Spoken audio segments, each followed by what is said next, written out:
Okay, so let's just have a look at our basic setup here before we start the game. I'm gonna load up a basic file for you all to use for this project. There's a whole bunch of different tile maps. I haven't used all of them. I've just been experimenting with different ways of layering. So we want to make sure that your everything is set up. Whenever you make a game, make sure that you've got your name if you're making the game and a little description. It's really important to do these things. My viewport size is 600 by 600 pixels, and these little boxes comply to the viewport size. So you can see that we're 1, 2, 3, 4, 5, 6 squares along, and 1, 2, 3, 4, 5 squares high. So that gives me a nice little grid system where I can play the game, and you can see that my player area, the little dotted line in the top corner here, that's my viewport area, except we're starting down here. We'll sort that out with the code in the game. And then what I've got is we've got various settings, so I'll uncheck a few of these things and you can have a look, see how I built the game up here. So there's my little guide area just to help me put everything in. Here's my first background. So these are background things like carpets and walls and pathways and grass. And then we have spaces for walls and water. And then overlaying that progressively are things like plants and trees, eye candy. Then we've got some carpet layerings. So everything's neatly laid out, and we've got a table there. And then we've got tiny bits of grass, a few hedges. And then we've got background water. We've got extra. So that's just clearing up some messes. And then we've got the game layer, and on the game layer we have all the elements that are required for the game. So if you see here, I've got a signpost, and these are hitboxes. So instead of using a tile map, I've actually made these hitboxes different sizes just to make sure, because sometimes if you use the tile map, things get stuck in the tile map, and I can define how wide my hitboxes are here and where my player can actually go. I actually think after a bit of experience this is a better system. There will be a few glitches, like in here I could put a little box, but essentially. And what I've got is I've got all my other objects ready for picking up. I've got my keys, I've got my hot chocolate, which gives you extra speed. And we've got the signpost clues to help somebody find their way around the system. But that's essentially, let me zoom in a bit so you can look, see how we are. So we've got things like keys, bridges, little text objects, and it's all set up ready to go. And if we got my objects layer, not quite sure what I've got in here. And then we've got the UI, which will be the user interface. And then we've got some objects going to appear. So we've got our text box, which is going to be filled by the array with a background that's got a fader on it. And so whenever people hit the clues, they're going to get clues about where to go.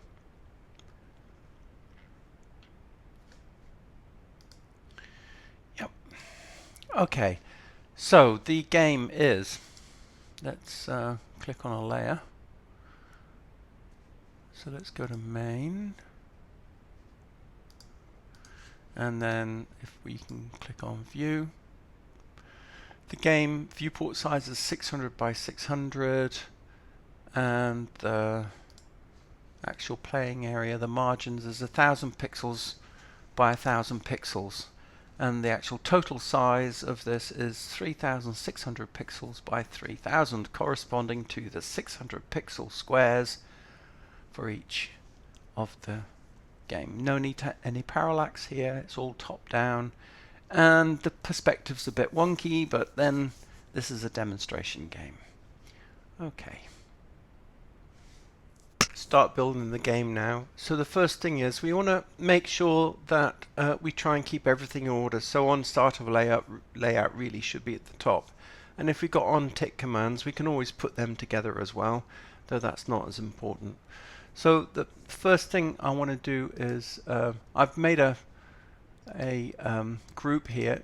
Groups are quite useful because you can turn them on and off, and there's a relatively new feature in the game called functions. And of course, any programmer knows that a functions, it's like it's like a gear lever or a switch. It's giving you opportunity to turn things on and off. So you can actually turn blocks of code on and off. We're not going to do any of that here, but it's really important you know that and use that when you build your new games. Okay, so on the startup, first of all, I want to make sure that all my global variables are reset. However, I haven't got any global variables at the moment, so what I'm going to do is I'm going to make a couple, because we're going to need global variables. So let's add a global variable, and let's call the first one minutes or mins, because we need to have a countdown, and my initial countdown is 180, so 180 seconds that will be, and then I'll go okay, and then we're going to make a new global variable, and that's the number of bunnies that we get. So I'm going to call it bunny hit. Try to keep things as descriptive as possible, because then it just makes life so much easier. And then we're going to do another global variable, and we're going to call this cocoa drink, because this is going to define which text comes up when we hit our, which sound effect, which thing comes up, like, sugar is bad for you, or yum yum, or I prefer Whittaker's or something. Hopefully, I won't get sued for that. Or I prefer Cadbury's, or whatever it is. And of course, this is aimed for young children. It's not.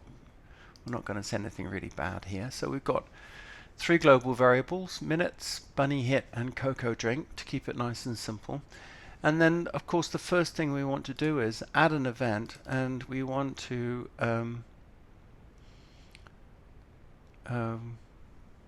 on start of layout. So on start of layout, reset.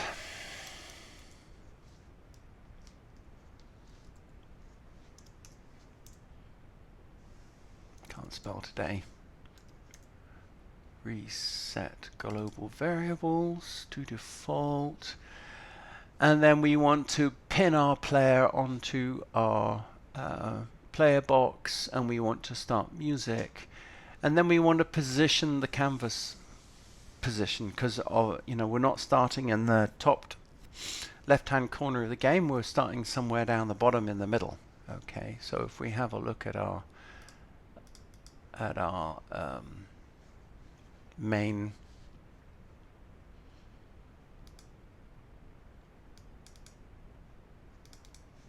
layout, where is it?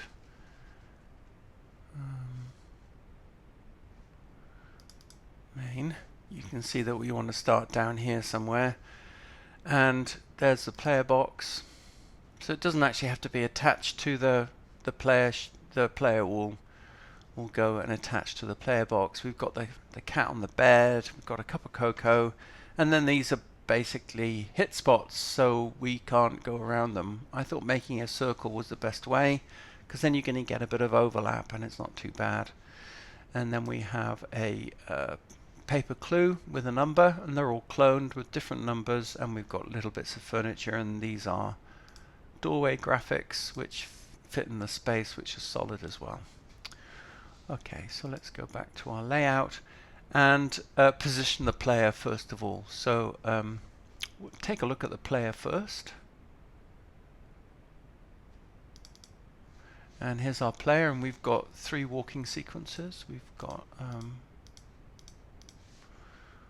going right, going up, going left, and going down. So we've got 4 directional movement, but we can still use the 8 directional system for our player.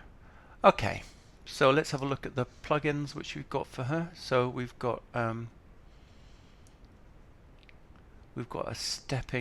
custom behavior where we are got a custom behavior which is giving them 5 pixel movements per step. So that's just controlling how far they move, the distance they move per cycle of the animation. Okay, and they've got the pin behavior, and then the player box that has 8 directional movement, but we're working in 4 directions because we've got 4 directions of animation, and we've got a smooth change of angle. Default controls and enabled. So default controls are the arrow keys. However, we can map to the W, S, A, and D keys if we want, but we're not going to do that here because we all know how to do that at the moment. And then we've got scroll to, so that makes the screen scroll to the player box, and we're bound by the layout, so our player can't walk off the layout. Right, so it's really important these behaviors are there. So we've got our scroll to bound 8 direction, and then the player has got a pixels per step custom behavior as well. Alright, so we want to find our player. Now the reason why we have the player and a player box is that's to do with hanging really in platforms. So you can have a tiny weeny little box, and that stops the player looking like they're hanging right on their little toenail on the edge of a platform before they fall off. But I think it's really important to have a player box and a player, because then it's much easier to separate the behaviors out for different things. So player, and we want to set position to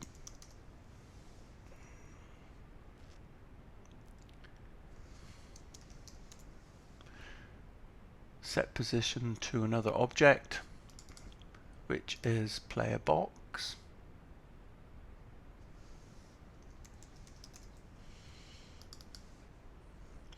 And image point 0. So now that just makes sure that the player is always over the player box. So quite often if you don't do that, if you pin to, you've got to keep putting the player on directly on the box, and this makes it just a little bit easier. And then I'm just going to copy this because I'm lazy. I've got player already set. So player, and then we're going to use the pin to object, and I'm just going to do pin to player box.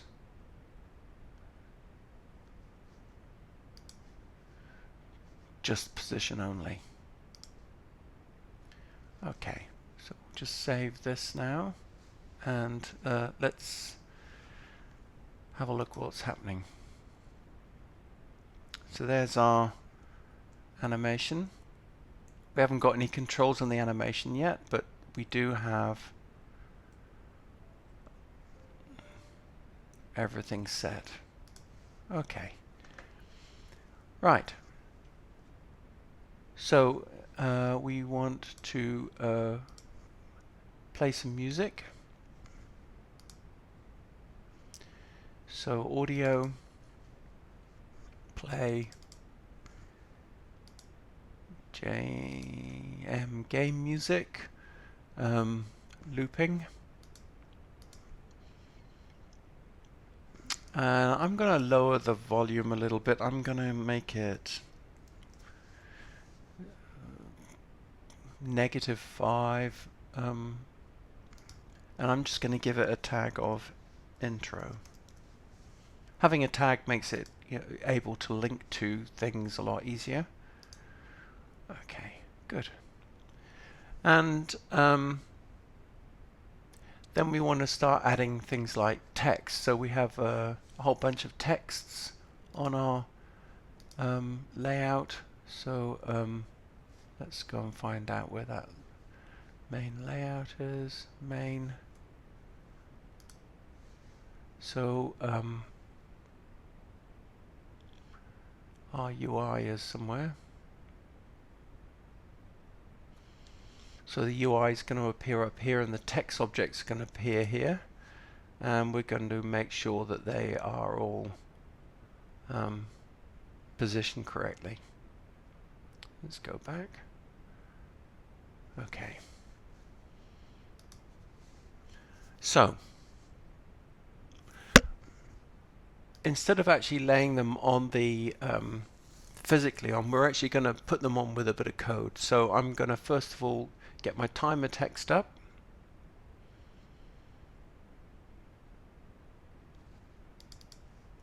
And what I'm going to do is set it to use the canvas to layer code, and so I can make sure that it's exactly positioned where I want it to be all the time. So I'm going to set position.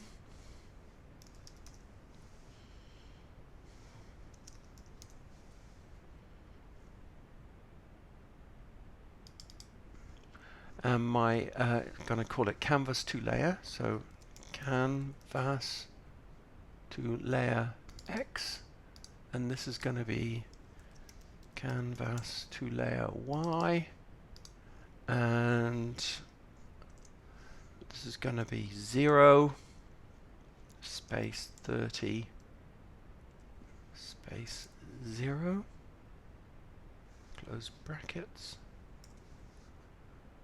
And I'm just going to copy this out so I don't have to keep typing things in, and this is going to be -39, just because I know the positions that I want everything to be. Okay, let's see if we can find the timer text. So there we've got that little grey area, and that's where the timer text is going to appear. Okay, done. And then I want to have a background set to the timer text as well. So we want to make sure that we have a background to the timer. So we've got a thing called BG. Let's just actually have a look at BG. If we have a look at BG, it doesn't have any effects or variables on it. Okay, so but some of the others do. So some of them have got fade. So our BG banners for they're going to fade in and out, but our BG banner is just set. So I'm going to use that set position again. So BG set position to another object. Timer text on image point 0. So it just means they all line up nicely. And then we've got another text object which is telling us how many bunnies we've caught, and then we've got a comments, or the thing that gives you clues, that the doors are open and closed. So then we're going to go bunny catch,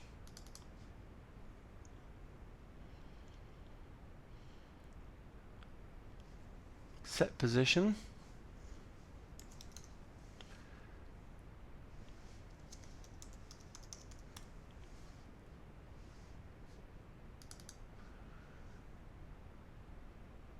to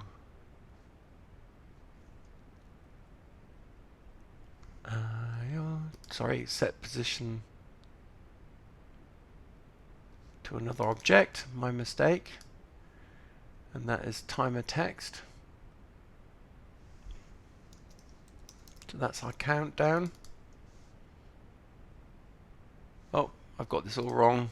I'll start again. Okay, starting again. BG set position to timer text M.1, and then we're going to set our other comments to this background graphic. So add action. So bunny catch.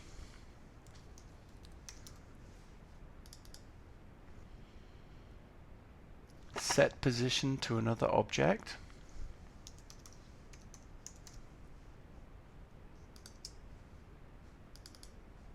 And this is BG. Image point 1. So we're using image points on the background to set our different text positions to. And I'm going to copy this and paste it and call this comments. So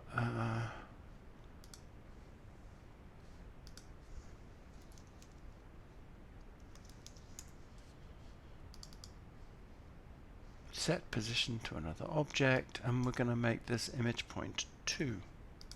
Alright, so let's have a look at BG, and you can see that we've got our different image points here, and I need to stop for the phone.